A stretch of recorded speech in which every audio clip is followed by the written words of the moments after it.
Blessed to be with you. Kevin Miller in the morning, KIDO Talk Radio. Phone numbers 580-5436, 580-KIDO. Let's go to the phones, and we go to David in Givens Hot Springs. David, good morning. Good morning, Kevin. Hey, you ought to consider yourself a lucky guy, and I'll tell you why. Years ago, back when the Earth's crust was still hardening, when I was a kid, the airlines were serving meals, and they decided to go to plastic silverware to save weight for fuel consumption. But the biggest load, of course, is not the passengers; it is the fuel load on airliners. But anyway, they did that, and then of course they cut back on meals and all that sort of stuff. But you ought to consider yourself lucky. I've never met you personally, but I've heard you talk about your size and weight.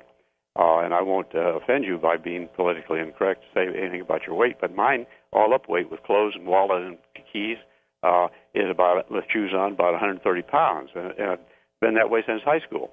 Okay? Yes, I notice they shrink the size. They move the seats closer and all that sort of stuff. But when I sit between 300-pounders, I can't even use the armrests. Oh, yeah. Okay. And so I've talked to aviation writers. I said, why don't you write an article on the fact that the airlines, they charge you if you're 1 pound over on your bags. They penalize you, okay? But they don't charge you when you're grossly overweight on your body. I'm surprised that they don't, quite frankly. And, I will tell you that all the fatties we fear getting charged for that. And, I'm a big person. I'd pay for an extra seat. I don't want to have anybody be uncomfortable. Oh, do you? Yeah, I do that, or go fly in the bigger things. I'm not one of these people. I mean, it was shocking to me one day that I'm sitting there and I had two people that were probably about $1.20 apiece, and the lady was appalled at my appearance, appalled at me, and I spilled over a little bit. Look, I lean into the aisle, number one, and that means you get popped by a lot of people. And, this lady was so offended, so silently. Of course, she took the armrest. She took all this. And, again, she had a thing against fat people. So, yeah. But look, you eat your calories, so you do your time. Yeah, that's right. I think it goes back to that. But, again, I think that there should be seats for larger people, so you avoid this thing. I don't think it's fair if you're in the middle seat that you get hosed. Right. But I still do. My son even said this morning, he's listening. We do still enjoy flying the airlines, even though, it's exciting. It really is. It's a marvelous machine. Man has really... Now, how can you enjoy that, though, David? I mean, again, you go back to the seats. You go back to how they scrunch you in. They treat you like cattle. My personal opinion, sir, is I can't see it as an enjoyable experience, whether I was fat or I was a skinny. Well, that's true. Would you got time for a joke? Well, I've got time for a joke, but but you and your son really enjoy the flying. Yes, we do. Okay. Well, what do you enjoy about it? Well, it's exciting to climb to 30,000 feet and look down at the earth, and you can peek out one of the windows. Usually, try to get a window seat, and just the excitement of that. We have a little we got this little Cessna 140, 85 horsepower, and it's a thrill to get in the air for us. I'm scared to get in the air. I hope the pilot doesn't have a bad day. Yeah. Or neither do the air traffic controllers, sir. Well, that's true. That's right. It's the safest form of transportation. If you say so. Maybe I'm just a scaredy cat, but what's your joke, sir? Oh, well, this guy weighed 400 pounds, and the doctor says, George, you're going to have to lose 200 pounds immediately. Put him on a restricted diet, and in 1 month he had lost 200 pounds. And the doctor said, how do you feel? Oh, I feel great, especially my feet and my knees, and feel wonderful. He says, but Doc, look at the skin hasn't caught up. Look at my arms here. He said, well, get up on the table. I'll fix you up. So he started working the skin up his legs, up his torso, up his arms, and the guy was bald, so he just pulled the skin right up and tied a knot on the top, and he says, now wear a hat and it'll atrophy away. And the next day he was walking down the street, and a friend from high school saw him and said, George, how much weight have you lost? 200 pounds in 1 month. Man, you look great. He says, I don't ever recall seeing you have a cleft in your chin. He says, no, that's not a cleft. That's my belly button. Okay, God bless you. Keep up the good work. God bless you, David. You take care. All right, bye. Bye-bye. Why don't we continue on with David's conversation here? If you were just tuning in, earlier we were talking about airlines and how they've just scrunched everybody together. Scrunch. In fact, I think there should be a new airline call it Large and in Charge, where you have big seats, right? Big, gracious, luxurious seats. And you can spread out and you can sprawl. And by the way, if you travel a lot like Dave Betzel or David, you see the appalling behavior of people on planes. And you don't have to travel a lot. Sometimes we get out of here at the broadcast center. We go to the remote broadcast center. And, I don't know how the Congress people do it or the business people do it or our friend Phil Hardy does it. Going from one destination. You have people that literally take their shoes off. Some people not even wearing socks. And they put them on it's like it's their living room. And they put them on the seat in front of them or the wall. And you look to yourself and say, dang. Or how people dress. And we could talk about people going to stores. Where was I the other day? I can't even remember. I can't even remember where I was. Oh, it was a grocery store. And there are people walking around in the grocery store wearing their pajamas. And this is not a new story. You have kids wearing their pajamas. And I'm going, pajamas are for the home. Pajamas are not to be shared. Pajamas are something that you don't share with everybody. And what type of lesson are you teaching kids that you're sitting there saying, get on your pajamas, Timmy. It's time to go out. It's just flipping crazy, right? Just the dress code. And look, not that I'm Mr. Dress Code. If you see me around town, I'm walking around like a 50-year-old looking for a kickball tournament. So those are some stories at 580-5436. 580-KID. Our top local story is something out of Middleton, where you have the mayor, Darren Taylor, misdemeanor domestic battery charges have been dismissed. You've had people saying that he should give up his mayorship, convicting him of guilt before a trial. Taylor, according to published reports, was arrested and booked into the Canyon County Jail March 2nd after police were called out to his Middleton home. He was accused of grabbing his wife by her arm. She told police the violent conduct has been going on for years. Now, those charges are gone. The mayor didn't resign, posted an apology on the city's website. The city council in Middleton gave him a vote of no confidence. But according to court documents, a motion to dismiss the charges was filed by the prosecutor on May 1st. The judge dismissed the case the next day. Taylor's $2,000 bond has been exonerated. He's not running for re-election, but look for the situation to continue. Boy, for all those people that convicted the mayor, what are they thinking? And if you live in Middleton, where we have a growing contingency, we'd love to hear from you on these accusations that have been dismissed against the mayor. Gee, I wonder what Mark is going to talk about, considering he just sent me a couple emails on this. Mark and Eagle, good morning. You're on KIDO Talk Radio. Good morning, sir. I'm calling in early. I want to, this deal with the gas prices is just driving me nuts, and I'm not hearing any legitimate reasons other than the total BS about the summer-winter blend. But, this is obviously, it's never equated to this big a jump. If you look at the gas price charts that I found on GasBuddies.com, we were showing that back at about, just like I said, about 2 months ago, roughly around February 2nd, we were paying approximately $2.16 in the Boise area, $2.19 right in through there. And I put in Boise, Idaho, by the way. There's a little box you can click on, too, to show the oil price. At that same time, the price for a barrel of oil was about $54.40, and we were paying approximately $2.16, $2.19 a gallon if you go to the more pricier Jackson gas station. Now look at it today, folks. As of May 2nd, we're paying about $3.16 a gallon. Jackson's is now down here about $3.19 a gallon. As of yesterday, it went up another 4 cents a gallon here in Eagle. And look at the barrel price, folks. The barrel price is only about $7 more than what it was back in February, and yet we're paying 30-odd% more than what we were paying. Now, does that make any logical sense? If the barrel price only went up approximately less than 10%?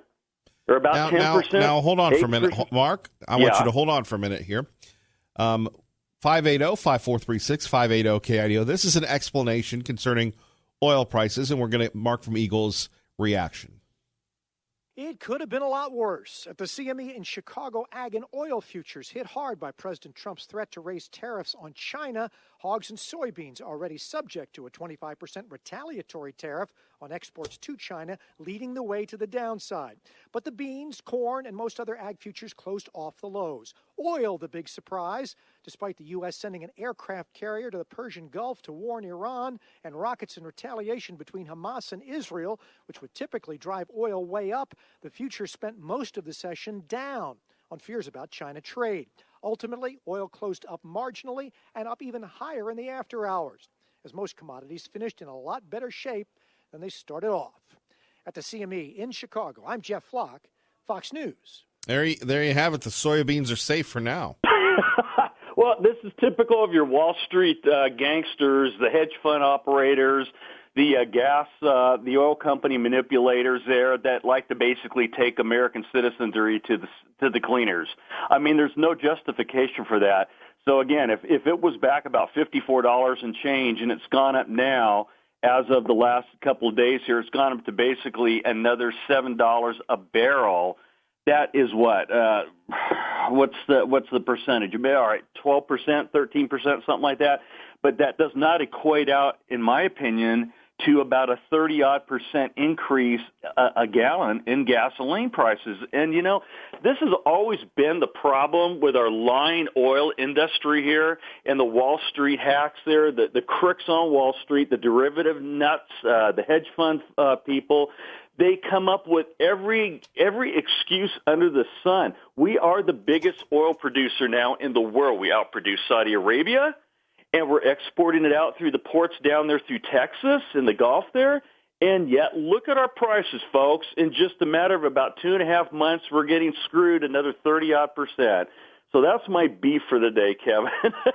Well, no, Mark, you're right about that. I was thinking about that as I was driving in, and look, the oil companies have ripped us off for years. They continue to rip us off. And this is where I differ from all conservatives that protect the oil companies. Look, Agreed. They've been ripping us. And please don't tell me about how they don't have any margins and they pay taxes. Come on. Really? Well, you know, if the margins are a bunch of BS, because I see good old John Jackson, he put in a brand new Jackson gas station here on State Street out near Eagle High School there in Park Lane. Nice brand new facility there, big one. He's, what I understand here in Eagle, he's tearing this one out. The Tate's Rents behind there is going to be moving to another location. He's going to make that big old deluxe gas station and probably a car wash too, well, look, from what I understand. It's hell to be poor. I will say this, that you need to get a new job as a business reporter. You've got the scoop on everything. You have a good day, sir. And we're going to continue that conversation. Thank you, Mark. Thanks, Kevin. All right. Mark and Eagle's right, though. Look, if you're Pat from Middleton, if you're Billy, Willie, and Timmy, if you're doing the landscaping, which is hard work, which is honest work, which is noble work, if you're doing anything, all this construction, it's going to add to the cost of homes. Now, I've said for years that the leadership here in the state of Idaho should do something about our exorbitant high cost of gas. Now, Ray Amaya telling me the price of gasoline in California, San Jose, $4.45 per gallon. $4.45 per gallon. And the feds are talking about raising the gas tax. We're talking about raising the gas tax. For what? For what? Really? Where's the ROI? Let's talk about it next, shall we? Kevin Miller, KIDO Talk Radio. Kevin Miller in the morning at KIDO Talk Radio. Phone numbers 580-5436, 580-KIDO. Before we get back to the exorbitant cost of gasoline, I'd like to get your just help coming up. Yesterday, we announced Miller's Mission 2019 will be at the Gary Walmart coming up at the end of the month, but we're looking for something more. And by the way, Barb from Sunny Slope, thank you. You know, out of all those solicitations yesterday, you know, as I've said before, this program is like a small business. So out of all the solicitations, I figured I'd get 2 or 3 for businesses and others to help. Barb from Sunny Slope, the only one that responded, that sent an email about, you know, asking what she can do. Well, Barb, collect your coins and your pennies and add them up, and, you know, maybe you'll get a big workout, haul them to the Walmart. And other people are saying, well, Kevin, what can we do when it comes to, how should we put this? When it comes to, you know, collecting the pennies before? You can email me if you have a big bag of pennies. I'll stop by. You know, it's a great way to get your name out about your business. We have a few businesses that have signed up for this. Now, all that we ask is that you donate to the Boise Rescue Mission. For details, Kevin at KIDOTalkRadio.com. Join the Penny Patrol. We've got details on our website at KIDOTalkRadio.com. Also, on my personal Facebook page, you can make sure that you can, in addition to that, you can also take a look at a video that we put together by myself and the young videographer Jacob Sternberg that really goes over the spirit of Miller's Mission. If you're wondering what it is, you can check that out on our website. Traffic and weather together. Our time is 6:25. KIDO Talk Radio, 107.5 FM, 580 AM. Please consider helping us out and joining our Penny Patrol. Good morning, Dave. The biggest influence is always crude oil, and crude oil prices did slip to the tune of about a nickel per gallon's worth in the past 2 weeks.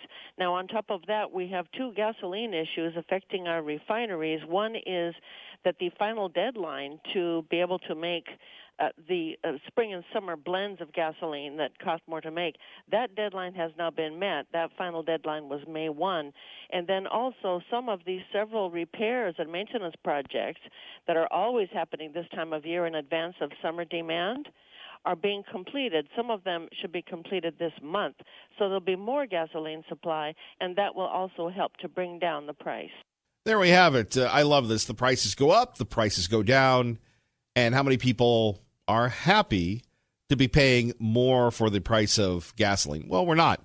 And going back to Mark from Eagles Points, if you're just tuning in, here we have in the United States of America, we are the largest producer of oil, the largest producer of energy. And you can't tell, well, you know, the oil companies need to make a profit, Kevin Miller. You can't tell me that if they release some of that excess oil that we're selling to Japan and other parts of the world, that our prices shouldn't relatively be stable at about $2 a gallon. Now, I understand that the economy is booming for some. People are still working 2 or 3 jobs. And when you're working another job, what happens? Your original job suffers. You suffer. Your home life suffers. And Americans suck it up all the time to have a better life for themselves. And to me personally, and I'll reveal this in a couple weeks, I've been doing a little outside activities, a little side hustle, a little, again, training for the backup career for the eventual demise of this program. And you never know what happens. The devious little libs would love to take out another conservative. And you've got to protect yourself, right? I'm not kidding. This is real. And in doing so, you start working late nights and getting up early in the morning. And it's been a wonderful learning experience for me about what people go through.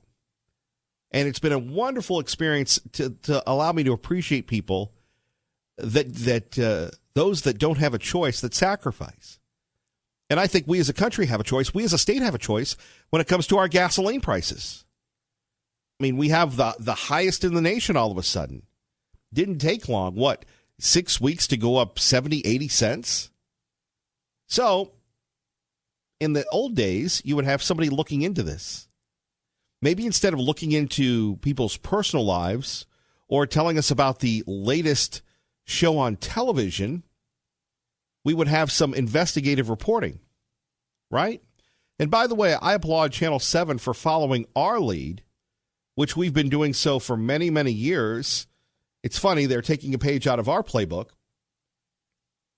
where they have the young reporter, Joe Parrish, driving up and down. You can recall we actually did this program live, driving up and down through traffic, the only show of its kind. So I'm glad that Channel 7 is realizing big issues, which they do a great job of.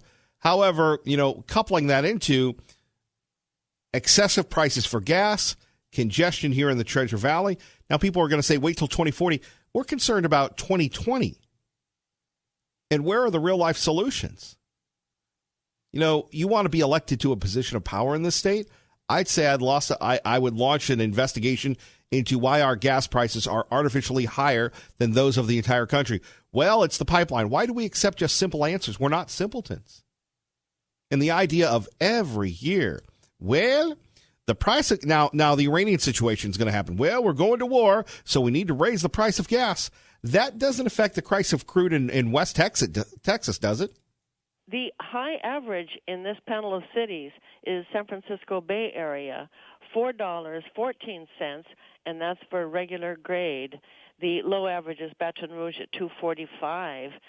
Somewhere in the middle, we have Houston at $2.59 and Baltimore at $2.80. Chicago $3.34. Right. I guess we should be happy that we're not San Francisco or San Jose, where it's $4.45 per gallon. That's what our politicians would tell us. Well, why can't we be at about $2.50 a gallon?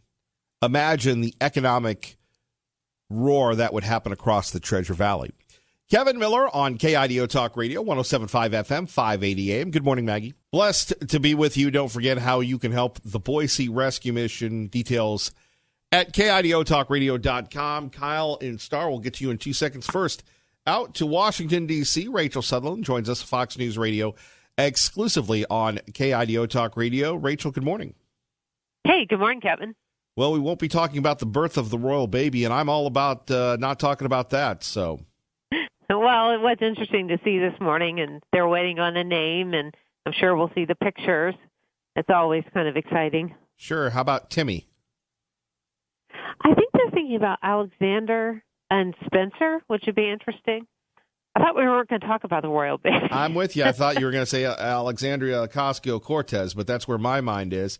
Let's go to the facts of the day. It's reminds me of 1979 all over again. America deploying military assets to the Persian Gulf to the Iranian region. That's right. This is in response to what the Trump administration is calling a credible threat from the Iranians. The Iranians have been upset ever since the U.S. withdrew from the Iran nuclear deal. Then sanctions were slapped back on. And most recently, there's been the waivers for countries to buy Iranian oil have expired. That means places like China, India would now face sanctions for buying oil from Tehran. And so it's kind of a bit of boa constrictor diplomacy, kind of trying to squeeze off Iran's main source of revenue. But I think the biggest thing is the Trump administration having designated the Revolutionary Guard of Iran a terrorist organization. And in response to that, the parliament there had considered designating U.S. troops in that area as terrorists. So I think that the deployment of the USS Abraham Lincoln and U.S. fighter jets is a show of force to the Iranian government, basically saying, don't touch U.S. troops. Right. Of course, the Iranians are like a lot of people that some of us work with. They're always mad. They're always angry. They're always upset. They're always blaming America. If there is any difference, every president seemingly has had to do this. Maybe Barack Obama hasn't or didn't when he was president, but it always seems there's always trouble with Iran, no matter what administration we seem to have. Oh, most definitely. They've always been provocateurs. Most administrations, from my knowledge, have said that Iran is the world's largest state sponsor of terror. There's some concern that they may have been helping Hamas with that situation on the Gaza Strip. So certainly they're a nation to look out for, and they're not likely to come to the negotiating table, Kevin, in the way that North Korea did. I mean, Kim Jong-un likes the spotlight, but the Iranian government is different, and they don't seem like they're in a negotiating mood if they ever are. Well, Rachel, as you said, you started this segment by going back to the agreement that was torn up by President Trump. What about this administration? Are they going to handle the Iranians any differently? And again, a lot can happen. We've had a lot of situations in that region for quite some time. That's right. This administration is handling Iran very differently. Secretary of State Mike Pompeo, traveling in Norway and that region, the Arctic region, yesterday said that Iran needs to start behaving like a normal country. That has been kind of a line from the administration for quite some time. But Iran's idea of normal may be quite different. At the same time, you wouldn't think that the Trump administration would be rushing into war with Iran, because when the president was a candidate, he was saying that we need to get our troops out of the Middle East, that we should have never gone into Iraq at all. So, and only a small contingency remains in Iraq and Syria right now, dealing with the remnants of ISIS. So I wouldn't think that they would be, gunning for a fight necessarily. And in fact, the National Security Advisor John Bolton has said that we don't want war with Iran. But Iran's foreign minister recently called Bolton a warmonger. So you have very different perspectives there and here. Well, Rachel, we always appreciate your perspective. Well, thank you, Kevin. Take care. Rachel Sutherland joining us, Fox News Radio. Kyle and Star, thanks for your patience talking about high cost of gasoline. KIDO Talk Radio, good morning. Good morning, Kevin. Thanks for taking my call.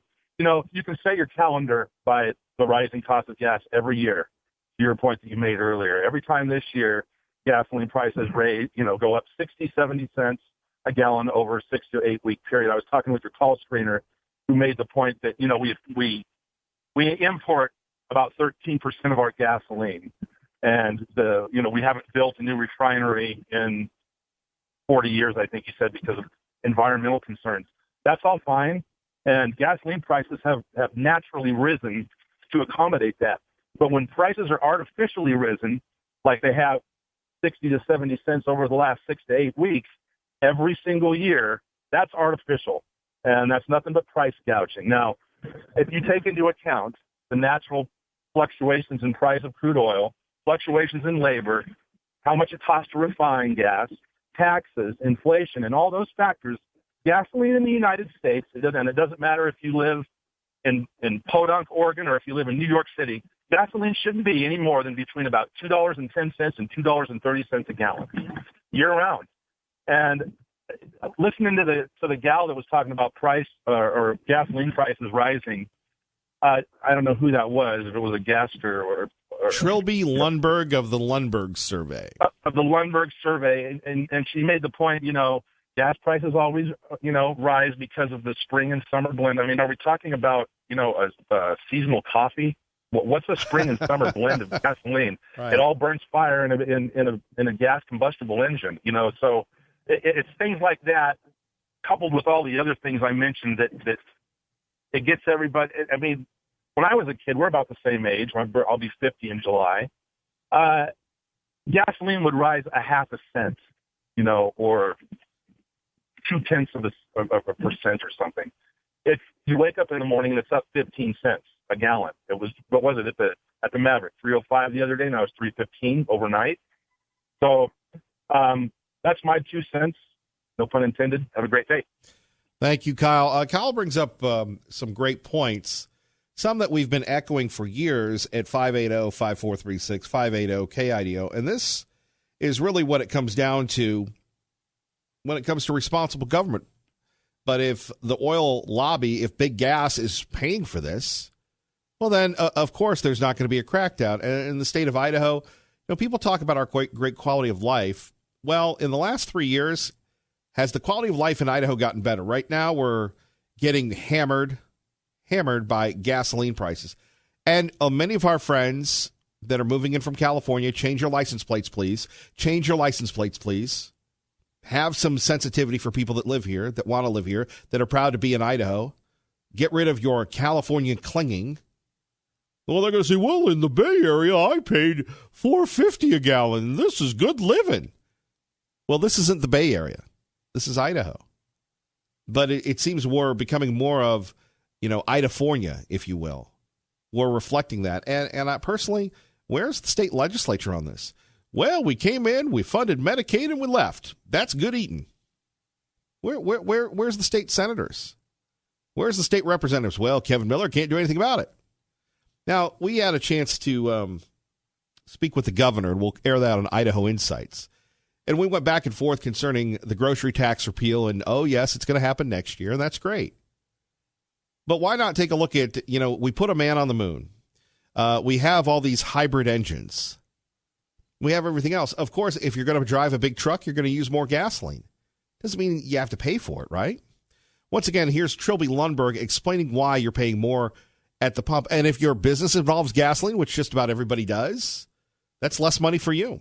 The high average in this panel of cities is San Francisco Bay Area, $4.14, and that's for regular grade. The low average is Baton Rouge at $2.45. Somewhere in the middle, we have Houston at $2.59 and Baltimore at $2.80. Chicago is $3.34. Right. And in Idaho, you get it. You get the shaft. But again, as I've said for years, This is what happens when the oil industry gets to set its own prices. That's one topic we're talking about before we get to Jerry and Eagle. Another one, get this, mass extinction could wipe out everyone, according to a new survey. And it's backed by the United Nations. We'll tell you about that in a minute. First, let's get to Jerry in Eagle with Kevin Miller, KIDO Talk Radio. Good morning, Jerry. Good morning. This is Wolfpack Jerry. Wolfpack Jerry. I have been observing more this year than ever before because I usually get my gas at Jacksonville Maverick, and I was watching. It's been only a month, maybe a little less than 4 weeks ago. The gas was $2.10 or $2.07 something like that at Maverick. And every time I go by there, every 2 or 3 days, it was going up a dime. It's up now. I haven't bought it in 2 days, but the gas is around $3.25 in that area. Now, that's the least cost gas you can find in the valley. And that's just off the top of my head, that's about a 35% increase in less than a month, about a month. That's very noticeable to me because I normally don't notice it that much, but it went up so rapidly in increments. It's like they're trying to fool us by doing it gradually when anybody that trades there on a regular basis sees the signs every day. And I'm beginning to think, that this is an area, we already have energy regulation at the state levels on electricity. I'm beginning to think that we have to have regulation at the state and possibly oversight at the federal level that actually gets into the numbers so that we quit buying off on these nebulous terms of why it's got to go up. We want to see the spreadsheets of production and the calendar over graphs and time to see just how this is happening and have actual justification because the gas is all there in the earth. It's not like it's running away out. It's just a matter of producing it. This energy of the gas is just as important now as our electricity is. Right, but look, we're not going back to the days of the. We're not going back. Right, but we're not going back to the days of the oil embargo. We've got more gas, more energy than we know what to do with now. Right, it's there. That's why there's no excuse for not having it so that we, the customers, are looked at as this is basically a monopoly industry that is held by stockholders, but it is so important. It's just like medical care, electricity. It needs to be regulated in some way so that there has to be justification and reviews before you can raise electric rates. You ought to be able to do the same thing with gasoline. I'm a mathematician with 2 engineering degrees and an MBA from Carolina. And I know that the numbers are there. It's just that they're not being transparent with it, and they won't until we have oversight and regulation. I'm thinking that this year is waking a lot of people up because this is a 35 from a $2 to a $3 plus gas in 1 month is ridiculous when we haven't even hit the vacation season yet. You're right, Jerry. Thank you for the call. More on the high cost of gas and the end of the world as we know it. All before Fox News at the top of the hour, only with Kevin Miller, KIDO Talk Radio. And don't forget a new video that we've got, Kevin Miller's show on Facebook at Kevin Miller about, Miller's mission. Help us help them. We'll be living at the Walmart Gary and Franklin coming up. But right now we're asking for the Penny Patrol to, take care of your old pennies. We're doing you a favor. That's right. Actually, you're doing us a great service by collecting your old pennies and giving them to us. The more pennies we get, the more lives we can change. Change for Change, helping our friends at the Boise Rescue Mission. We sure need your help. We would love for you to join us. Miller's mission begins now. Pennies from Heaven. More details on our website, KIDOTalkRadio.com. So this is a strange report coming out from the United Nations that says mass extinction could be happening. That's right, mass extinction could be happening. We've got this report called the Global Assessment Report, backed by the United Nations, where researchers claim that 1 million of the Earth's species are at risk of extinction. That includes 25% of mammal and plant species. Now, this reminds me of, what is it, the Avengers. No, I haven't seen the new one, but the old one where half of everybody gets wiped out. Again, 25% of mammals, 25% of plants, 40% of amphibians, 10% of insects, all of which are at risk due to you bad little human you. Scientists blame industrial farming and fishing for the damage. Somebody call Mike Simpson. And climate change is making it worse.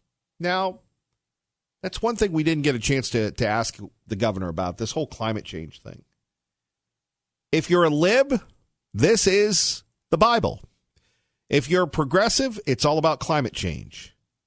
Global warming, right? Tell that to the folks in Chicago. Had one of the coldest winters ever. Remember, in the 80s, it was global freezing. The new ice age was on its way. Today, not so much. If you're a conservative, you are once again in the minority.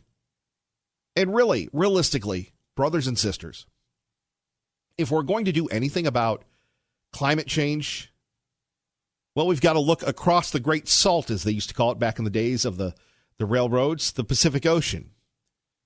And look at our friends, our enemies, the Chinese and the Indians, and say to the Chinese and the Indians, clean up your act. It is unfair, irresponsible, and just plain stupid for America to pass all these crazy, wacky, Kyoto-led, climate-controlled environmental restrictions when we have the Chinese polluting the air here in the Northwest, when we have the Indians doing the same thing. You want to talk about global climate change? Take a look at what they're doing. I mean, the air, you can't breathe it in Shanghai, Shangji, and Xinjiang. Now, a British scientist, Robert Watson, says the damage can only be undone with immediate action at every level, from local to global. Somebody call Ocasio-Cortez on the hotline. More in a minute. First, traffic and weather together. KIDO Talk Radio, only on 107.5 FM, 580 AM. Good morning, Dave. So back to this British scientist. The damage can only be undone right now, from local to global. What are we going to do? Ban cows? Of course, that was part of the new Green Deal, right? And I love this. Do you think human activity is killing the environment? I don't know. Do you love humans? I think humans are great. I don't think we're killing the environment. We're finding more ways of being innovative, except when it comes to fuel consumption and everything else, right? Can anything be done to stop it? Well, how about this preposterous pseudoscientist called global warming? Pseudoscience, that is. More coming up. We're pumped up and highly caffeinated. Good morning.